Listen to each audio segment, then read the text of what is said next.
la quebrada, la pastora su majada y su tararararara. Rubio del color de los trigales y rumor de manantiales y su tararararara.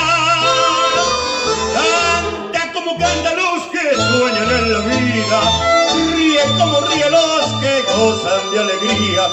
Nadie le conoce alguna queja, solo va con sus ovejas y su tarararara. ¿Quién fue el que robó su voz?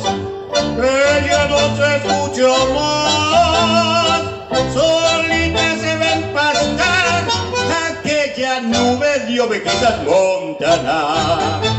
Cuentan que ya nunca más se le verá por el lugar que ha caído al pedregal, de donde ya no volverá, porque una estrella la llevó donde se va sin regresar. Se fue sin volver jamás y ha dejado como un rezo su trarararara.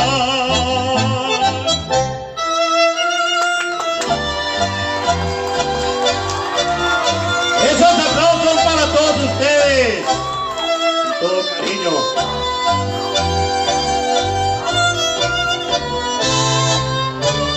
Cuentan que ya nunca más se le verá por el lugar que ha caído al pedregal, de donde ya no volverá, porque una estrella la llevó donde se va sin regresar.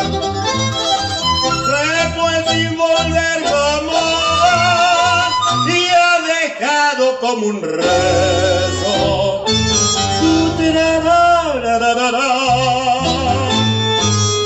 Su tarararara.